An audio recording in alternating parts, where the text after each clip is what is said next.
수도권 브리핑입니다. 서울 지하철 5호선 김포 검단 연장 사업이 지지부진한 모습입니다.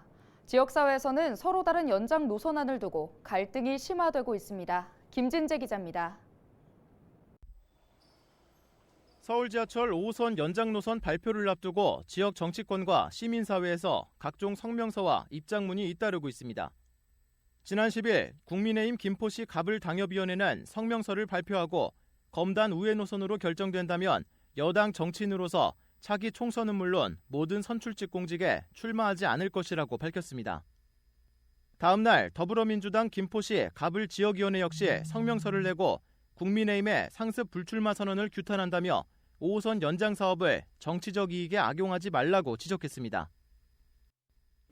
이에 국민의힘은 지난 21일 성명서를 통해 민주당이 악의적으로 진실을 왜곡하고 있다며 김포 지역 민주당 국회의원 2명에게 어느 연장 노선안을 지지하는지 입장을 밝히라고 촉구했습니다. 선거운동에 있어서 확정이란 문구 때문에 약식 처분을 받은 것일 뿐이지 5호선 유치를 실패했는데 확정이란 단어를 써서 벌금을 물고 왜 출마하지 않게 출마했냐라는 부분은 분명히 잘못된 지적입니다. 김포시 안인 김포 한강선을 지지하는지 인천시가 주장하는 김포 검단 세계 역사를 주장하시는지 이 부분에 대해서는 두 분의 국회의원님께서는 명확한 입장 표명을 하셔야 된다. 이에 대해 김주영 국회의원은 헬로티비 뉴스와의 인터뷰를 통해 김포시 입장을 지지한다고 밝히며 중요한 건 대광위가 조속히 노선을 중지하는 일이라고 강조했습니다. 김포 지역의 국회의원으로서 김포시의 입장을 저는 지지하는 그런 입장입니다. 대광위가 지금 인천 서구와 우리 김포시 그 담당자들을 불러서 지금 중재를 하고 있지 않습니까? 지금 진행이 잘 안 되고 있는 것으로 그렇게 보여지는데 저는 대광위가 이 부분에 대해서 중재를 정확하게 해야 된다고 생각을 합니다. 인천시에서도 서구 지역 신동근 국회의원이 인천시 연장안을 주장하는 등 5호선 연장 관련 지역 정치권의 공방이 이어지는 상황.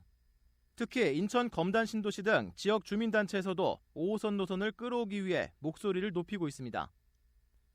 상황이 이렇지만 대광위를 중심으로 한 지자체 간 5호선 노선 결정 협의체는 입장차를 좁히지 못하고 있는 것으로 알려졌습니다. 노선 결정이 늦어지면서 내 집 앞 전철역에 욕심내기보다 조속한 개통을 위해 힘을 모아야 한다는 지적이 나옵니다. 지금 하루하루가 고통스러운데 내 집 앞이면 어떻고 그냥 인근이면 어떻습니까?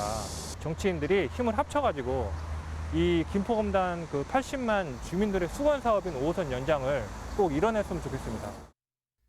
지역 정치권에서는 다음 달 안으로 대광위가 중재안을 낼 것으로 예상하는 가운데 5호선 연장 노선을 둘러싼 지역 내 갈등이 심화하고 있습니다.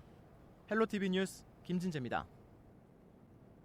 경기도가 자연재해 발생 시 인명피해를 줄이기 위해 세부 지침을 마련해 운영합니다.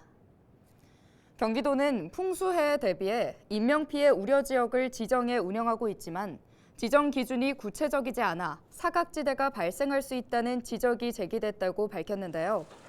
이에 따라 앞으로는 특별조직을 통해 시군에서 통일된 기준으로 인명피해 우려 지역을 관리할 수 있도록 세부 지침을 만들고 위험 지역을 명확하게 지정하기로 했습니다.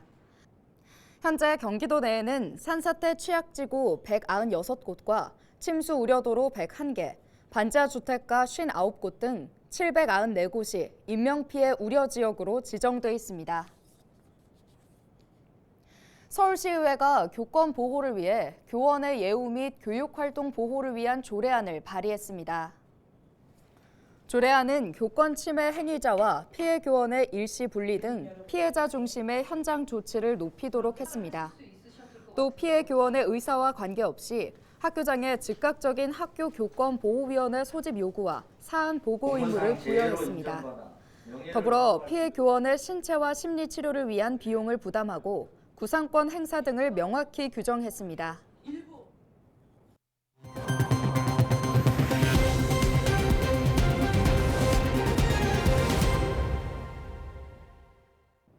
오늘 준비한 소식은 여기까지입니다. 지금까지 수도권 브리핑이었습니다.